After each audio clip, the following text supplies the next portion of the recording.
Good morning everybody. Online class में आप सभी का हार्दिक स्वागत है।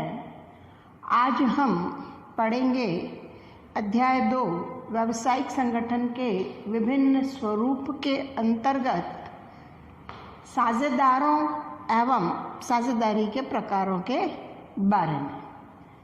तो साझेदार कई प्रकार के होते हैं, जैसे सक्रिय साझेदार, निष्क्रिय साझेदार, गुप्त साझेदार, नाम मात्र का साझेदार, विबंधन साझेदार और प्रतिनिधि साझेदार।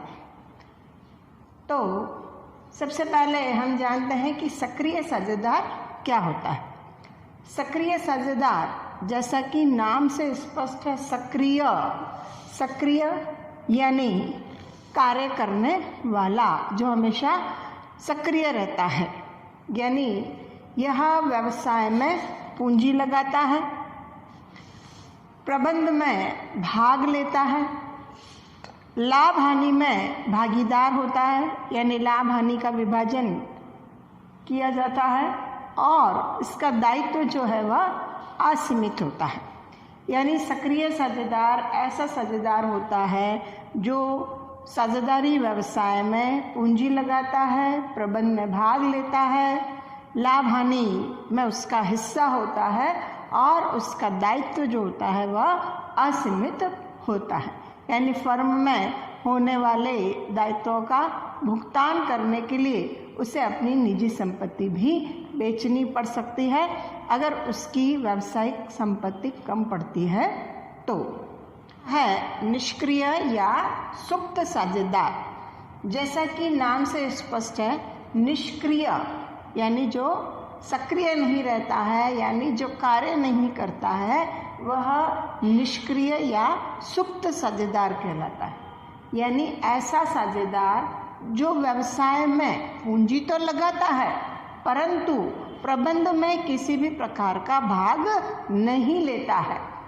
यानी साझेदारी व्यवसाय में किसी भी प्रकार का कोई कार्य वह नहीं करता है, लाभ हानि में उसका हिस्सा होता है और दायित्व भी उसका असीमित होता है। यानी निष्क्रिय साझेदार या सुप्त, जैसा इसको सुप्त साझेदार भी कहते हैं, तो सुप्त साझेदार व्यवसाय में पूंजी लगाता है, लाभ हानि में उसका हिस्सा होता है, दायित्व भी उसका असीमित होता है, परंतु वह प्रबंध में किसी भी प्रकार का भाग नहीं लेता, यानी व्यावसायिक कार्यों को यह नहीं करता है, वह कहलाता है निष्क्रिय या सुप्त साझेदार। तीसरा आता है गुप्त साझेदार। यानी ऐसा साझेदार जो व्यावसायिक फर्म में या साझेदारी फर्म में गुप्त रूप से भाग लेता है, जिसके बारे में आम जनता को पता नहीं होता। पूंजी यह भी लगाता है, लाभ हानि को भी बांटा जाता है और असीमित इसका दायित्व होता है। यानी गुप्त साझेदार ऐसा साझेदार होता है जो साझेदारी फर्म में गुप्त रूप से भाग लेता है, आम जनता को उसके बारे में पता नहीं होता। व्यवसाय में ये पूंजी भी लगाता है, लाभ हानि का विभाजन भी इसमें किया जाता है और इसका दायित्व जो है वह असीमित होता है। चौथा आता है नाम मात्र का साझेदार। यानी ऐसा साझेदार जो अपने नाम का प्रयोग फर्म को करने देता है, पूंजी नहीं लगाता है लेकिन अपने नाम का प्रयोग फर्म को करने देता है, प्रबंध में भी यह किसी भी प्रकार का कोई भाग नहीं लेता, यानी व्यावसायिक कार्यों में भी भाग नहीं लेता और साधारणतया लाभ हानि में भी इसका हिस्सा नहीं होता। लेकिन तीसरे पक्षकार के प्रति इसका जो दायित्व होता है वह असीमित होता है, यानी ऋणों का भुगतान इसको करना पड़ता है। अगर कोई जोखिम हो जाती है तो उसका भुगतान उसे भी करना पड़ता है। पांचवा आता है विबंधन साझेदार, जिसको हम इंग्लिश में कहते हैं अस्टपेल। यानी कोई व्यक्ति विबंधन साझेदार तब माना जाता है जब वह अपने व्यवहार से, अपने आचरण से या अपने पहलपन से, हर एक काम को करने का वो जल्दी होती है ना, पहल करता है ना व्यक्ति, तो उस हिसाब से वह ऐसा साझेदार होता है जो पहल करने से, अपने व्यवहार से या अपने आचरण से दूसरों को यह महसूस कराता है कि वह भी इस फर्म का साझेदार है। परंतु फर्म में यह किसी भी प्रकार की पूंजी नहीं लगाता है, प्रबंध में भी भाग नहीं लेता है, लाभ हानि में भी उसका हिस्सा नहीं होता है, परंतु अपने दायित्वों, उसका जो दायित्व होता है वह असीमित होता है। तो ऐसा साझेदार कहलाता है विबंधन साझेदार या अष्टपहल साझेदार। नेक्स्ट आता है प्रतिनिधि साझेदार।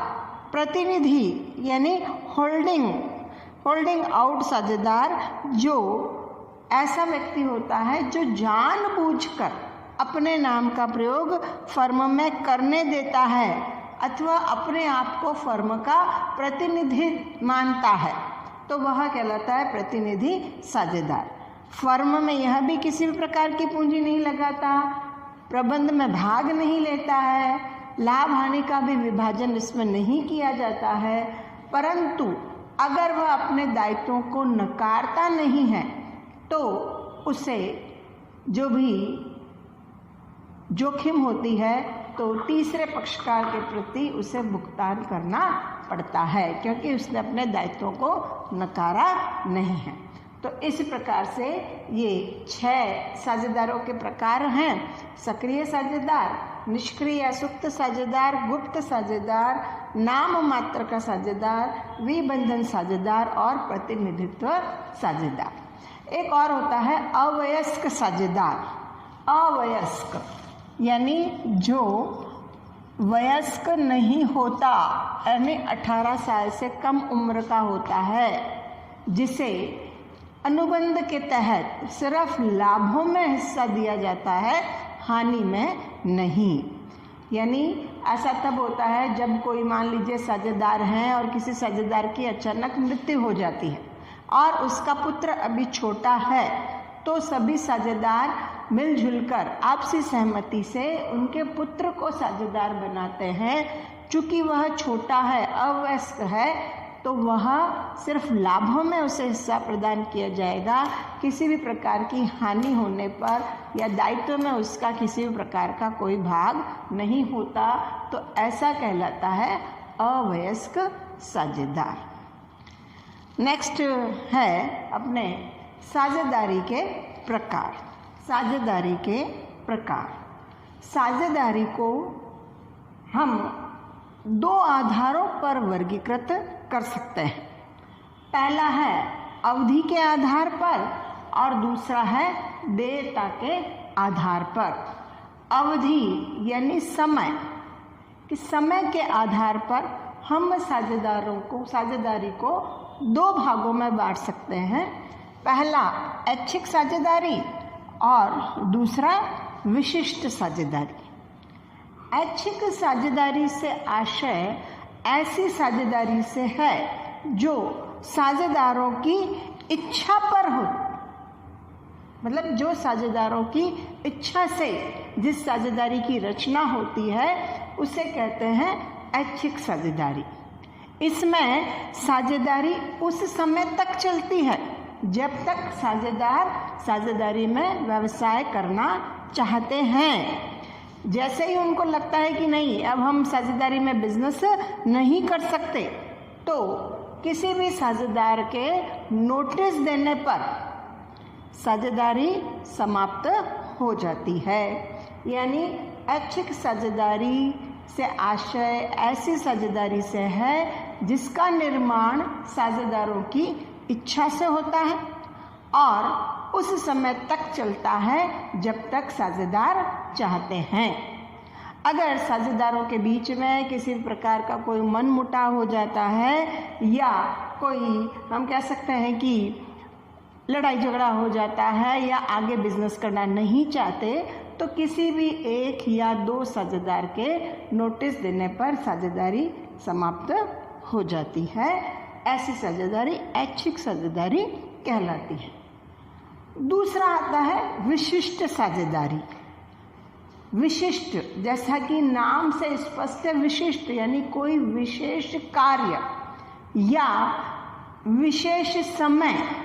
जैसे विशेष समय हो गया कि भाई जैसे हम 5 साल हम साझेदारी में, पार्टनरशिप में बिजनेस करेंगे, तो जैसे ही 5 साल होंगे साझेदारी स्वतः समाप्त हो जाएगी। या कोई विशेष कार्य कि भाई बहुत बड़ा हमको शॉपिंग मॉल बनाना है, बड़ा भवन बनाना है या फ्लैट्स बनाने हैं, तो वह कार्य जब तक नहीं हो जाता तब तक उनकी साझेदारी रहती है। जैसे ही वह विशिष्ट कार्य या कोई विशिष्ट परियोजना है उनकी, तो जैसे ही वह योजना पूरी हो जाती है साझेदारी स्वतः ही समाप्त हो जाती है। तो इस प्रकार से विशिष्ट समय या विशिष्ट कार्य को लेकर की जाने वाली साझेदारी कहलाती है विशिष्ट साझेदारी। दूसरा आता है देयता के आधार पर। देयता यानी इसको हम कह सकते हैं दायित्व के आधार पर, दायित्व भी कह सकते हैं। तो दायित्व के आधार पर साझेदारी 2 प्रकार की होती है, सामान्य साझेदारी और सीमित दायित्व वाली साझेदारी या सीमित साझेदारी जिसको हम कहेंगे। सामान्य साझेदारी में वही दायित्व क्या होता है, असीमित। सभी साझेदारों का दायित्व क्या होता है, असीमित होता है।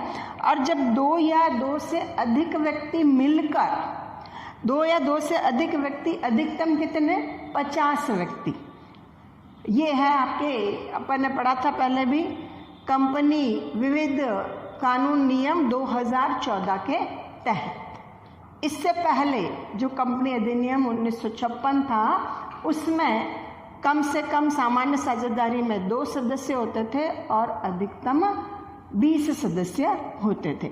बैंकिंग साझेदारी होती थी, उसमें कम से कम 2 और अधिकतम 10 सदस्य होते थे। बाद में संशोधन हुआ अधिनियम में, तो कंपनी अधिनियम की धारा 2013 के तहत अधिकतम सदस्य हो गए 100। लेकिन पुनः 2014 में कंपनी विविध कानून के तहत अधिकतम सदस्य हो गए 50। यानी सामान्य साझेदारी ऐसी साझेदारी होती है जिसमें कम से कम 2 सदस्य और अधिकतम 50 सदस्य किसी अनुबंध के तहत लाभ कमाने के उद्देश्य से किसी वैध व्यवसाय को करते हैं, तो वह कहलाती है सामान्य साझेदारी। ऐसी साझेदारी में सभी साझेदारों का दायित्व संयुक्त होता है और असीमित होता है, यानी सभी मिलजुल कर लाभों को बांटते हैं और होने वाली जोखिमों को भी आपस में बांटते हैं। दायित्व जो होता है वह इनका असीमित होता है। ऐसी साझेदारों का पंजीयन कराना उनकी इच्छा पर निर्भर करता है कि साझेदारों की इच्छा है तो इसका रजिस्ट्रेशन करवाया जाए, अन्यथा कोई ज़रूरी नहीं है कि रजिस्ट्रेशन करवाया जाए। सभी साझेदार मिलकर के आपस में व्यावसायिक संबंधी कार्यों को कर सकते हैं, या उनकी तरफ से कोई भी एक साझेदार या 2 साझेदार व्यावसायिक कार्यों को या प्रबंधकीय कार्यों को कर सकते हैं, जिनके प्रति सभी साझेदार क्या होते हैं, आबद्ध होते हैं, यानी वचनबद्ध होते हैं। किसी भी साझेदार की अगर मृत्यु हो जाती है या कोई पागल हो जाता है या दिवालिया हो जाता है, तो साझेदारी फर्म समाप्त हो जाती है, क्योंकि फर्म का अस्तित्व जो होता है वह उनसे प्रभावित होता है। क्योंकि अनुबंध के तहत हुई है साझेदारी, और अनुबंध में जब किसी भी साझेदार की मृत्यु हो जाती है या वह पागल हो जाता है या अवकाश ग्रहण कर लेता है या दिवालिया हो जाता है, तो सामान्य साझेदारी स्वतः ही समाप्त हो जाती है। दूसरा इसमें आता है सीमित दायित्व साझेदारी। अब ये साझेदारी पहले हमारे देश में नहीं थी। 1991 की जो नवीन औद्योगिक नीति हुई उसके तहत इस साझेदारी का उद्भव हुआ, और वह उद्भव इसलिए हुआ क्योंकि साझेदारों का जो असीमित दायित्व है, असीमित दायित्व हर एक व्यक्ति या हर एक साझेदार इस असीमित दायित्व के भय से, अगर वह अपने किसी रिश्तेदार की या किसी अपने मित्र की पार्टनरशिप में बिजनेस करके मदद करना चाहता है तो वह नहीं कर सकता। क्यों? क्योंकि उसका दायित्व असीमित हो जाता है और असीमित दायित्व के तहत उसे कई बार अपनी निजी संपत्ति भी बेच करके ऋणों का भुगतान करना पड़ता है। तो इस डर से वह उसमें भाग नहीं ले पाता। तो ऐसी सीमित साझेदारी का उद्भव हुआ जिसमें सिर्फ एक व्यक्ति का दायित्व असीमित होता है, सिर्फ एक साझेदार का दायित्व असीमित होता है और बाकी का सभी का दायित्व जो होता है वह सीमित होता है। सिर्फ एक साझेदार का दायित्व असीमित होता है और बाकी का सीमित होता है, ताकि क्या है कि जो मेन होता है ना पार्टनर, उसी का दायित्व असीमित होता है, ज़्यादा भार उसी पर होता है और बाकी के जो सभी साझेदार होते हैं उनका दायित्व सीमित होता है, लिमिटेड होता है। अब वो लिमिटेड उनकी पूंजी के आधार पर हो सकता है, वो उस अनुबंध में ये सब तय कर लेते हैं। और इस प्रकार से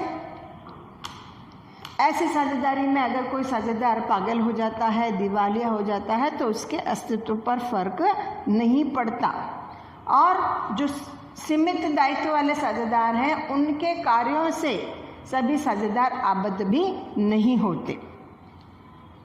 ऐसी साझेदारी का पंजीयन कराना अनिवार्य होता है, क्योंकि रजिस्ट्रेशन कराना अनिवार्य होता है। किसी भी प्रकार का कोई दावा हो जाए, वाद हो जाए, तो उसमें ये हमको मदद मिलता है।